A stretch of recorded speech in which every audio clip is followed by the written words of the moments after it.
da da da da da da da da da da da da da da da da da di da da da da di da da da di da da da da la la la di da da da da di da da da di da da da da da da da da da da da da da.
Bonsoir messieurs, dames. Alors ce soir nous sommes dans le mythique cours numéro 80 d'art dramatique.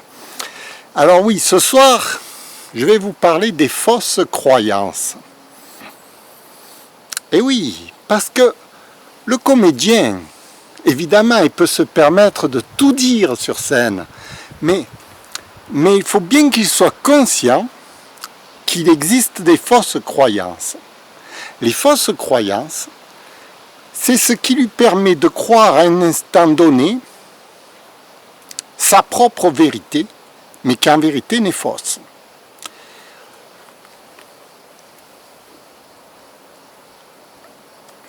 Oui, par exemple, si je dis que, je sais pas moi, tous les Allemands sont blonds, ben voilà, c'est une fausse croyance. Vous voyez ? Par contre, sur scène, je peux me permettre de le dire. Ça va très bien passer. Tous les Allemands sont blonds, aux yeux bleus. Achtung, Achtung. Voilà. Alors, tout ça, ce sont des fausses croyances. Au moment où je le dis, j'en suis persuadé que c'est vrai. Or, je sais que ce sont de fausses croyances.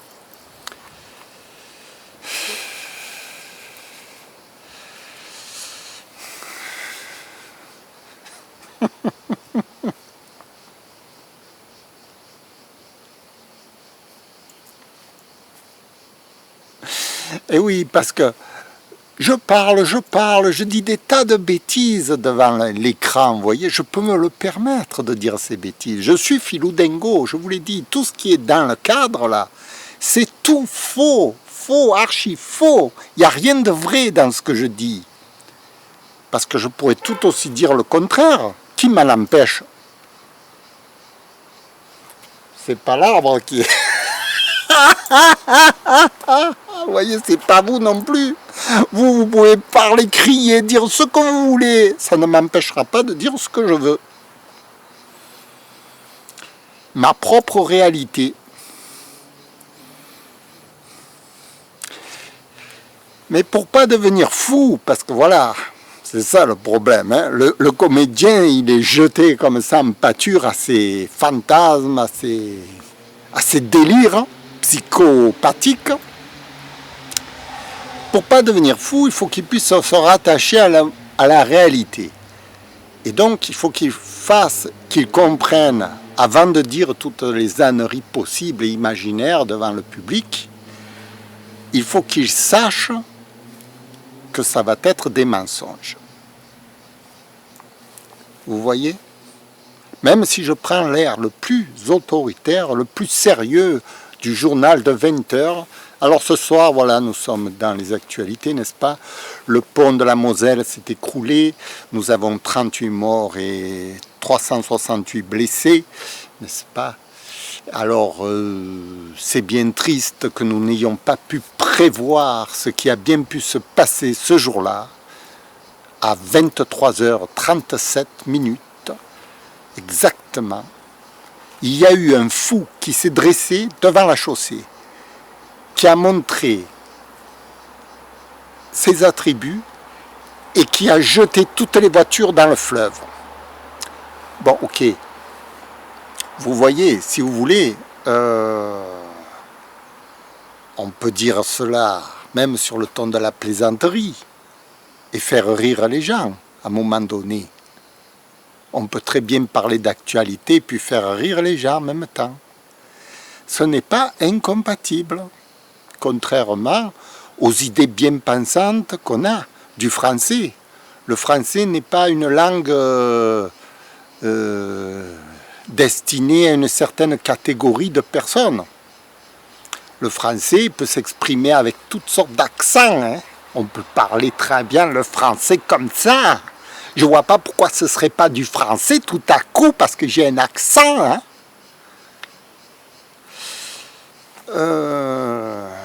C'est la liberté. Au plus vous allez dans la liberté, au plus vous rendez les gens heureux, au plus vous les rendez contents. Vous ne les embrigadez pas dans une idéologie qui est la vôtre. Voilà. Et alors, les fausses croyances, justement, c'est ce que le comédien va combattre, finalement.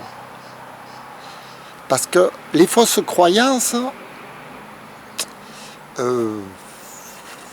ont peut-être le comédien du mal, faire du mal aux gens, en répandant les fausses croyances, en répandant des rumeurs, en répandant des choses méchantes. On peut enrôler le monde comme ça, vous voyez. Alors, l'art dramatique est là pour expliquer, justement, moi je suis là, je me suis créé, donc j'ai créé ce personnage de Filou Dingo, qui est un peu filou, un peu dingo, pour justement réveiller, expliquer aux gens que le sens des mots et le sens des fausses paroles, le sens des rumeurs, le sens des choses qu'on dit fausses. Alors, comment on va s'y prendre pour vous faire comprendre ça ?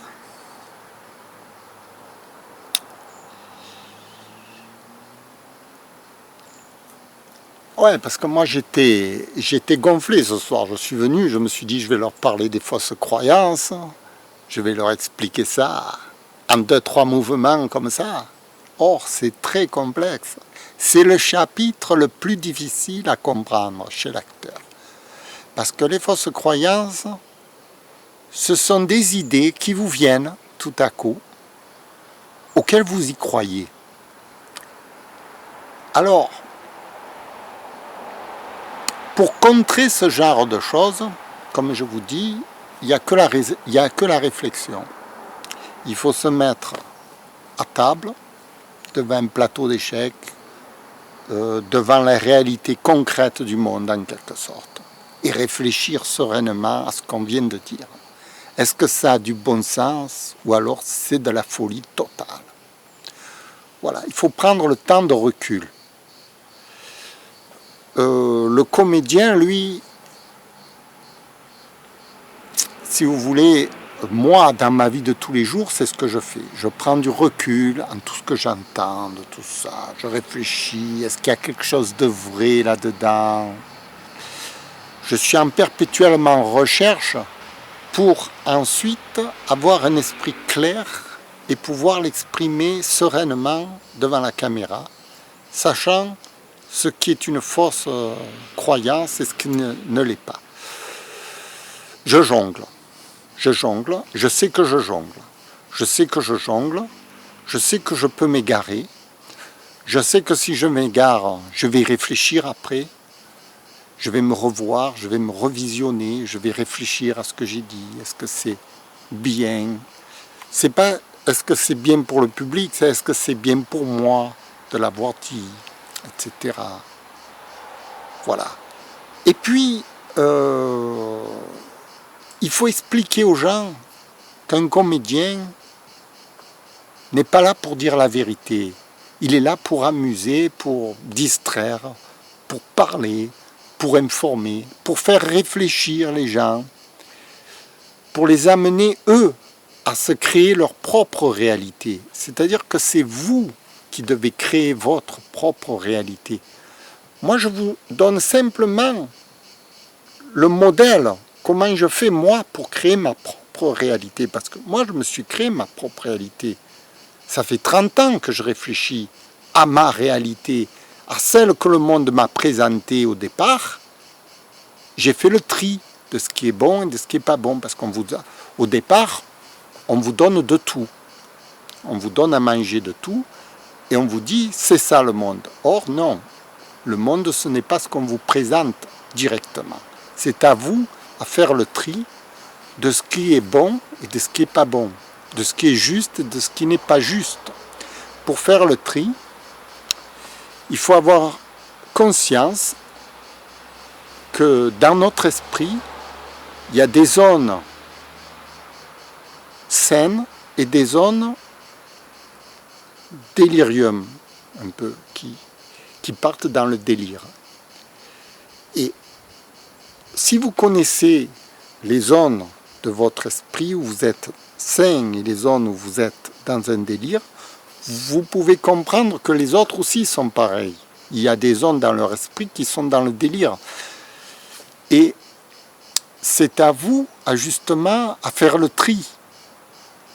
C'est pour ça que moi, je peux me permettre de parler comme ça, librement, devant la caméra, de m'exprimer dans toutes sortes de couleurs, parce que je sais faire le tri. Je sais revenir à ce qui est bien et ce qui n'est pas bien. Ce qui est bien, c'est ce qui est juste, c'est ce qui est réel. Et ce qui n'est pas bien, c'est le fantasme, l'imaginaire, la folie, le délire, vous voyez, les rumeurs, les fausses croyances, les croyances suggérées, on vous fait croire telle chose. Comme je vous disais hier soir, le diable il est venu et puis il m'a mis toute la faute sur moi. C'est un délire total du gars. Mais moi j'ai pas perdu mon sang-froid. Seulement les gens qui écoutent, eux, ne sont pas armés. Ils croient à ce qu'on leur dit. Ils manipulent toute la salle, vous voyez, en répandant une fausse rumeur, on contamine toute la salle. Et c'est là où vous devez réagir. C'est un peu ce que je fais devant vous. Je combats la rumeur, je combats les fausses croyances, je combats tout ce qui peut se dire. Alors dans les débats télévisés, vous en avez à foison. Hein. Ah oui, les débats politiques et tout, on vous parle de qu'est-ce que c'est qu'être français. Ça y est, là on rentre dans la force, dans la débilité totale. Qu'est-ce que c'est d'être français? Par exemple, moi on m'a jamais dit que j'étais français. La débilité totale, hein. Le monde il est débile. Comment je nais en France, je vis qu'en France et je ne suis pas français? Vous demandez à n'importe qui, va vous dire non, lui il n'est pas français. Pour moi. Mais moi je le sais qu'ils sont. Seulement, comment vous allez leur dire? Vous ne pouvez pas. Vous dites oui, tu as raison. Je viens d'Arménie, d'un pays qui est très loin d'ici. J'y retourne souvent d'ailleurs. Je parle arménien. J'ai les coutumes arméniennes. Tous les jours, je me lève avec la prière arménienne. Je me couche avec la prière arménienne. Je regarde la télé arménienne. Je regarde les émissions en arménien. Puis quand je me lève, j'ouvre ma fenêtre, je vois l'Arménie devant moi. Ben, je suis arménien. Il n'y a pas de problème. Ça, ce sont des idées toutes faites qu'on vous a inculquées. Voilà. Et ça se retrouve dans toutes les communautés qui existent en France. Dès qu'il y a quelqu'un de couleur, qu'il y a quelque chose qui se démarque, c'est un peu l'hitlérisme. Dès qu'il y avait quelque chose qui se démarquait, Hitler il sautait en l'air, il se disait, lui, il n'est pas allemand. Vous voyez? Il a très mal fini, le pauvre. Voilà. Mais si vous voulez tous finir comme lui, continuez, continuez. Je suis arménien, allez-y, allez-y. Continuez. Moi, ça me fait pas rire, mais bon, il y en a à qui ça plaît. Hein. C'est comme Aznavour, ils disent je suis 100% français, 100% arménien. Ça veut rien dire, hein, mais ça permet de ne pas pouvoir répondre. Le mec, il est là, il se dit ouais, il est arménien à 100%, lui. Hein. Mais il est aussi 100% français. Ça fait 200% de je sais pas quoi. Un mélange. 200% de quelque chose, on ne sait pas ce que c'est. Voilà, en gros. En gros, et si vous rencontrez tous les gens qui vivent en France, alors ce qui est marrant, c'est que quelqu'un qui vient, un étranger, qui vient, alors ça m'a frappé, je vois arriver un étranger qui vient d'Australie, qui s'appelle Monsieur Dupont, qui a l'aspect d'un Français normal, et lui, tout de suite, c'est un Français. Alors lui, c'est un Français, hein, il n'y a pas de différence. Lui, c'est un vrai Français, lui. Parce que il vit en Australie, il est né en Australie, il parle américain, mais il s'appelle Dupont, il a une tête de Français, donc c'est un Français. Et il aura priorité sur tous les autres qui sont pas français, puisqu'ils ils sont nés en France, ils ont travaillé, ils ont tout fait en France, ils sont allés à l'école en France, enfin, ils ont grandi, mais ils ne sont pas français, eux. Ce sera l'étranger qui vient de l'extérieur qui sera français, parce qu'il a une tête de français. Là, on rentre dans une débilité totale. Mais c'est ça qu'on nous propose. Hein. Voilà, politiquement, c'est ce qu'on nous propose. Voilà, ça c'est la rumeur, c'est la fausse rumeur, c'est les fausses croyances. C'est tout ça, la comédie est là pour donner un coup de massue là-dedans, vous voyez, pour ridiculiser un peu tout ça, ce que je suis en train de faire là. Je ne sais pas si vous avez compris. Hein. Enfin, vous êtes persuadé qu'il est français, lui, que moi non. Bon, enfin, ne cherchons pas plus loin. Voilà. Écoutez, moi j'ai fini pour ce soir. J'en suis au cours 80 d'art dramatique et je vais appeler ça les fausses croyances, la rumeur, tout ça, les débats, qu'est-ce que c'est que d'être français, tout ça, le patriotisme, toutes les couleurs qu'on nous rabâche, mais en même temps qu'on nous dit qu'on n'est pas français. C'est étonnant, c'est très étonnant. On va dans le mur, on va dans le mur. C'est tout ce que je suis en train de vous dire, on va dans le mur. Voilà. Et si vous voulez aller sur ce terrain-là, ça va aller très mal, parce que celui qui est né en France, celui qui parle français, il est français. Il n'y a pas à chercher. Il n'y a pas à chercher midi à 14h, vous voyez. Il peut avoir la couleur de peau qu'il veut, il peut être un morpion, il peut être ce qu'il veut, c'est un Français. Qu'il le veuille ou non, qu'Hitler le veuille ou non, les Juifs c'était des Allemands. Et voilà, il a fait la guerre sur ce thème, ça l'a mené au cimetière. Voilà, c'est tout. Et on continuera, on continuera. Enfin, je suis désolé. Je suis désolé, voilà. Je suis catastrophé pour les événements qui peuvent arriver, malheureusement.